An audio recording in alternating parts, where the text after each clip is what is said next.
Hey everyone, welcome to today's video. Today we're going to look at the best case scenario for the Democratic Party in the Senate midterm elections this November. And this video is going to be a realistic case, a possible case that the Democratic Party might be able to perform. And just previously I did a video predicting the Senate races in my own perspective, how I think they would go, and another video predicting the races according to polls, the latest polls. And today we're going to look at the best Democrats can do in these midterms, and if you want some basis you can watch those two videos before watching this video if you like. And anyway, let's get started. So I'm going to firstly fill states that are definitely going for the Democratic Party, those West Coast states and the Northeastern states, and Virginia, New Mexico, Minnesota, and the Rust Belt. The Rust Belt, I'm not going to talk about it just now, but yeah, I'm going to just fill the Rust Belt as likely Democratic states, because all of these states have Democrat incumbents, and these incumbents are popular. I mean, they're mildly popular or just very popular. Regardless, these states are never going to vote for a Republican to opt to the Senate this November, especially when it's a blue wave year, when a Republican president's in the White House. And yeah, this puts the Democratic Party at 43 seats. And now we're gonna look at the other seats that the Democratic Party might capture. So, oh yeah, I've got West Virginia and Montana. These two states are likely going to the Democratic Party in any case. Montana, Jon Tester is a popular incumbent. He's not he's leading in the polls against his Republican challenger Matt Rosendale by considerable margin. And although Montana is a state that voted for President Trump in 2016 and Mitt Romney in 2012, and other Republican candidates, I can call their name all day long, but you get the idea that Jon Tester, regardless of the fact that Montana is a red state, is going to win this race. And now we're gonna look at the states that the Democratic Party might be able to retain or to capture. So first of all, the state of North Dakota. North Dakota in the polls, Kevin Cramer is leading. The Republican candidate is leading the incumbent Democratic Senator Heidi Heitkamp. But in the best case scenario, if things go awry for the Republican Party, Heitkamp can win this race. And it's the same story in the state of Indiana. Indiana, Mike Braun is leading in the latest poll, as I said in my previous video. But Joe Donnelly is not that unpopular. It's not that unpopular. He's quite popular in his home state, and he has the incumbency advantage. He's the incumbent, and Mike Braun is not leading that far from. Not leading Joe Donnelly that by a huge margin. It's not that big margin that Joe Donnelly couldn't flip, but yeah, it's a margin that Donnelly could flip. So if this is the best case scenario for the Democratic Party, Donnelly would be able to retain his seat. And Missouri, the polls show an apparent tie in the state. Claire McCaskill, the incumbent Democratic senator, ties Josh Hawley, her Republican challenger, and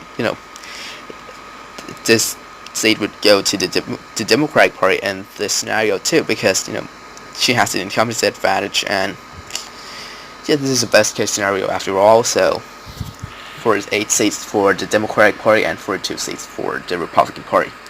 So now we're gonna look at the states of Nevada. Nevada is going to the Democratic Party as well, because Jackie Rosen, the Democratic candidate, is leading her opponent, incumbent Dean Heller, a Republican, by 1 percentage point in the polls, and it's very likely that Dean Heller would lose his seat, especially in a blue wave year like this year.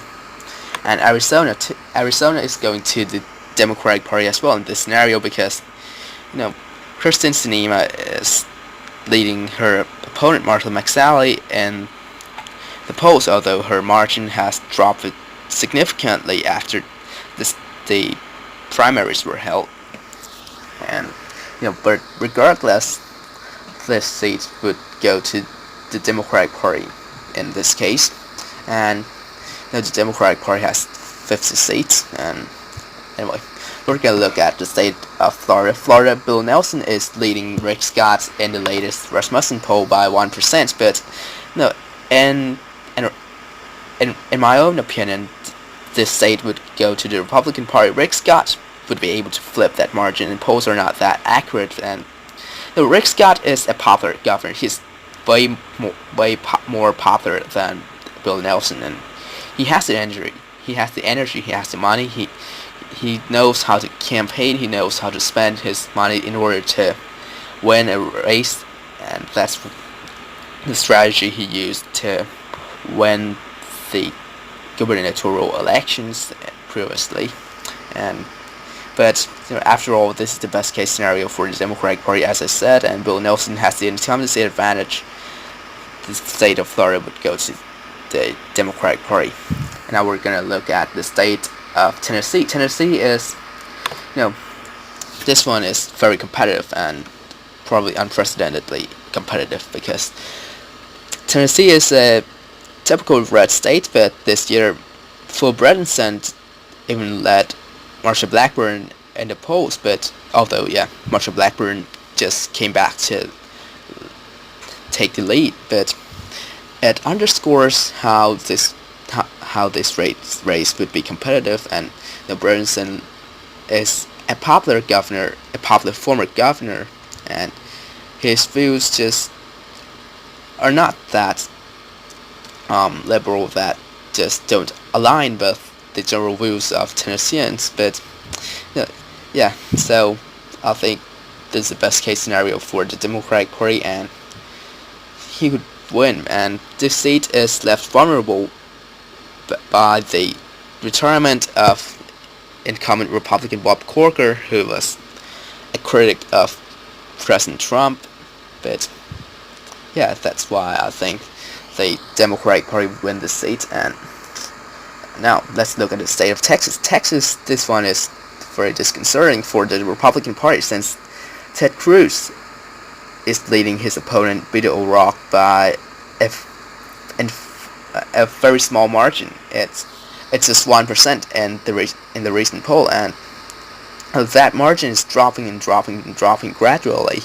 And I think Beto O'Rourke, the Democratic candidate, really has that shot of unseating Cruz, because this is a blue wave year, and this is the best case scenario for the Democratic Party. And Ted Cruz is not doing well in polls, and Beto O'Rourke is doing very well in fundraising. He's raising funds at a staggering rate. That's really impressive for a Democratic candidate in a state like Texas. Texas is a typical red state. It's a deep red state that does not normally sending a Democratic senator to Washington. In fact, it hasn't sent any Democratic senator to Washington for a considerable amount of time, and this might be the first. Beto O'Rourke might be the first Democratic senator from Texas in a long time, because Ted Cruz.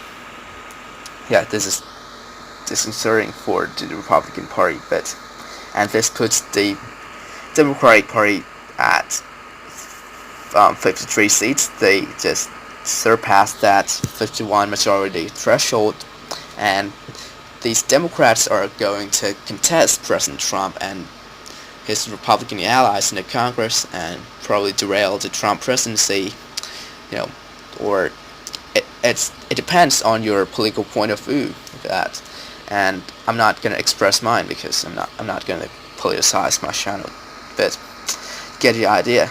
But yeah, there are some states that are left here, and so the state of Utah is going for the Republican Party, and in the best case scenario, all these states, the Democratic Party might be able to tighten the gap in all these states, but in the end, I think the Republican Party will be able to win. There's no way a Democratic candidate could win in a deep red state of Utah, and especially when Mitt Romney, a very popular candidate in Utah, is running, and yeah, it's the same thing for the state of Wyoming. It has a Republican incumbent, and yes, the incumbent advantage would help him win another term, and the same thing was the state of Nebraska and Mississippi. So this is the final Senate map of this best case scenario for the Democratic Party, and thank you so very much for watching my video today, and if you like, you can click that like button, and you may click that subscribe button, and if you want to share it, you can share it to anyone you think might get interested, and thank you so much for watching this video. Yeah, and you can put your comments in the comment section down below if you have, and I'll see you all later.